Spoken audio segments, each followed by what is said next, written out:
Hello, everyone, and welcome to another episode of Reel to Reel. I'm human host Nathan Peterson. And I'm his charismatic co-star, Dan Wilder.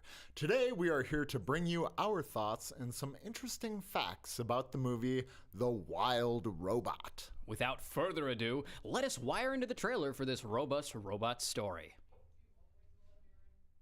Hello, bonjour. Guten Tag, Kujambo. Hola.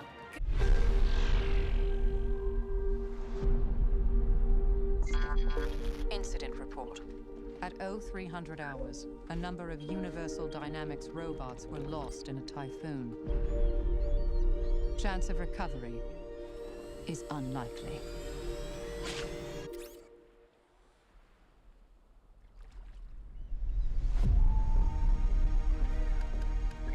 Do you need assistance?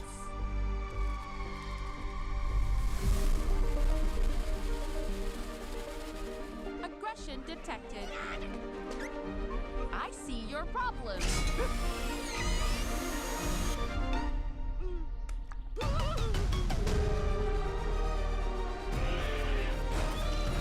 Processing language.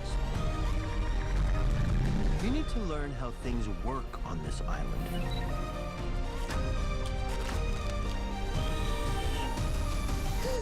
Hello. Goslings in print on the first thing they see. Which would be you. Here is Mother now. I do not have the programming. No one does. He needs to swim and fly. Swimming's easy. I can teach him the way my mom taught me. Swim! He's a runt. His chances aren't super good. I will protect him. He's gotta leave this island by fall. Right, Bill? It is more dangerous for him than anyone else. But he has a chance. If where his wings end, his heart can pay the balance. You are not easy to find. You are defective. I feel fine.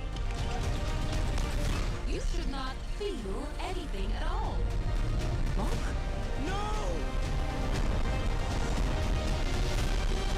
Sometimes, to survive, we must become more than we were programmed to be. I will protect all of you. You are ordered to return home. I am already home, and I am a wild robot.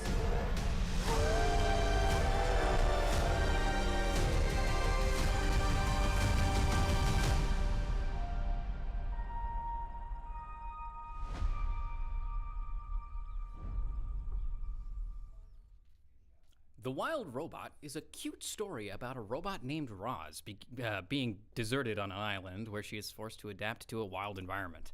Roz has to complete a task in order to return to her home. During her exploration of the island forest, Roz is chased by a bear and tragically destroys a nest, where she finds a baby goose egg. Soon after, Roz finds herself protecting it from a fox named Fink, and Roz wins the battle, so the two soon become fast friends. The egg Roz found hatches and the baby goose imprints on the robot, and from thereafter Roz, the robot, slowly learns how to become a mother. Fink helps her name the goose Bright Bill, and before Roz can abandon it, Fink gives her her first task on the island, to help Bright Bill migrate the following fall. The rest of the story follows the struggles of the three main characters. Bright Bill trying to fit in with other geese and learning how to navigate around his strange robot mother. Fink's hardships of wanting to be loved by friends and family, yet only ever making enemies. And Roz struggling to go outside of what her programming allows, simultaneously developing the one thing that seemed impossible for her, feelings. Behind this masterpiece are the director Chris Sanders alongside the original story creator Peter Brown. They picked out a well-designated cast with voice actors like Pedro Pascal, who played as Fink, Kit Connor playing Bright Bill, and Lupita Nyong'o, who voiced Roz. Some other actors on the project include the always wonderful Bill Nighy playing the old goose Longneck, and Catherine O'Hara starring as Mama Possum Pinktail. The movie provided some life lessons like helping others, it's okay to be different, and according to the advertising for the film, protect the environment because it's the only one we've got. To really understand and get a feel for the hard work that was put in, let's take a look at a scene taken directly from the movie and really get a feel for how this journey began. Hello, bonjour. Guten Tag, Hujambo. Hola. Congratulations on your purchase of a Universal Dynamics robot. I am Rosm7134. A Rosm always completes its task. Just ask.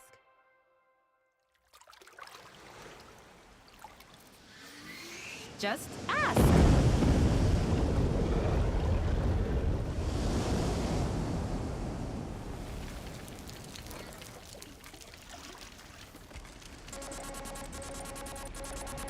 Processing.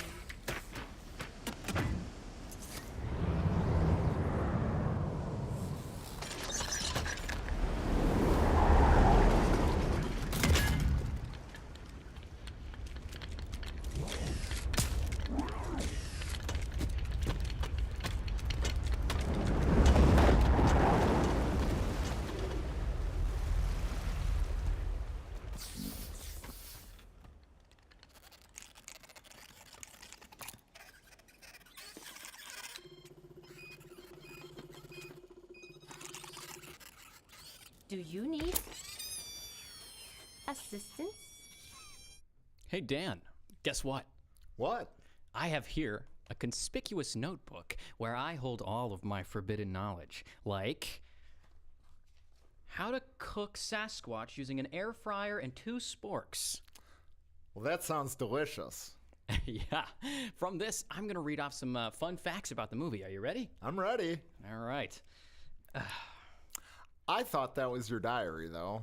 Yeah, I mean, you wrote a bunch of hearts on the pages.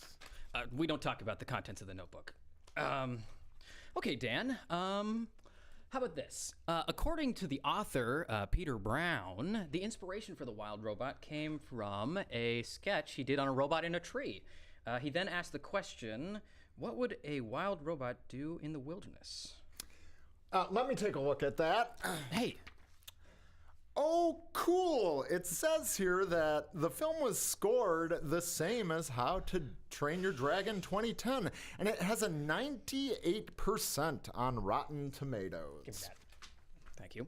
All right, let me take a look. Holy Hamill! Nathan, don't make up phrases. It's really unbecoming of you. No, I'm not kidding. This is Mark Hamill's first time voice acting in a fully animated, theatrically released Hollywood film since 2007's Battle for Terra. Wow, that sounds like it was taken right out of IMDb. Well, it wasn't. Wow, look at the time. It looks like we're coming up on a commercial break. Please enjoy this important message. In the meantime, I'm going to teach Dan here 101 ways to hug a black bear.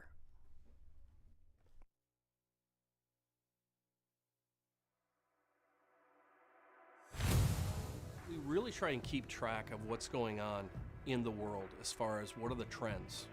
And so when a student comes here, they're learning the marketing aspects of video production with turnkey. So they learn how to write, storyboard, and capture video, set lights, set audio, and then they learn how to edit everything from start to finish. We believe that we are providing a transformative educational experience. It's hands-on, it's project-based, it's portfolio-based, it's based on real-world industry experiences. They take deep dives on all of these. You know, a lot of the classes are tiered, so you get an entry-level course and then an advanced, and then, you know, you hit your capstone projects where you're bringing them all together. So it's nice the way that they structure it and help you get a deeper understanding of stuff that you may or may not have thought you already had a good handle on. I recommend seeing The Wild Robot because it actually had a good story. A lot of kids' movies have no point to them and are a waste of brain cells. You walk out of the movie theater saying, what did I just watch? But with The Wild Robot, you feel satisfied because it is a good story and easy to follow. I like the 3 different plot points. 1, Roz trying to complete her task. 2, Bright Bill trying to fit in. And 3, Fink trying to find friends. I feel like a lot of people can relate to this movie because it is about raising kids and learning how to fit in, even when you are different. My favorite part was when they turned it into Star Wars. The mothership comes and robots start shooting. Pew, pew, pew, pew, pew, pew, pew, pew, pew. Dan, are you done? What is going on over there? You know what? Don't hug black bears, okay? Just don't. Nathan, I could have told you that. Right, anyways, back to the review. The animation was really well thought out. All the different camera angles and movements were fun, and I enjoyed seeing through Roz's eyes with the digital binoculars. The environments felt rich and real and absolutely jumped off the screen beautifully. The Mama Possum was super funny. I think she was my favorite character. Once again, Catherine O'Hara killing it with her performance. I would purchase this movie so I can watch it over and over and over again. I give The Wild Robot a 5 out of 5 reels. Nathan, what are your thoughts on the film? Well, for starters, I had a few problems with the film's narrative, how it occasionally threw in an event out of nowhere to push the plot forward, like the fish attacking Bright Bill and somehow not any of the other geese. And then there was the hastily slapped together emotional element that was meant to create tension between the 3 main characters, but it just ended up seeming like Bright Bill was being unreasonable even for a child. The movie was for sure rushed to get to the point and did not find many places to make sense of it all, but as the film came to a close, it allowed for the writers to tie up some loose ends, albeit hurriedly. On the positive side, the film did a splendid job being a family flick. Jokes got a laugh or two, and many of the characters fit well into the story, even if just to move the plot forward, and the animation makes the environments look cozy. The majority of the character development was a bit shortcut, but it didn't take away from the experience, and it felt acceptable. The storyline following Roz as she navigated a seemingly unforgiving wilderness environment and adapted to her circumstances thrown at her, from violent predators to wild weather, made the movie feel like it was always moving forward. At the end of the day, shaking off the rust and taking the film at its face value as it was intended, I can confidently give this film a 4 out of 5 reels, honestly. Is there anything else in my hair? That is all we have for today. Thank you so much for joining us on Reel to Reel. If you liked the show, we would love to hear what you have to say. Did you agree or disagree with our opinions? Or do you have something more to add? Leave your thoughts in the comments below on our YouTube channel and or watch us on Facebook. Wait, where can you do that again? Well, you can go over to our YouTube or you can watch us on our Facebook. We have a live show on Fridays at 10:30 and noon. Stay tuned for today's next show at noon, where we will be reviewing Deadpool and Wolverine. Also, tell us what modern movie you want to see reviewed next. We hope this podcast was satisfactory, and as always, I'm Nathan. And I'm Dan. Until next time, have a wonderful day.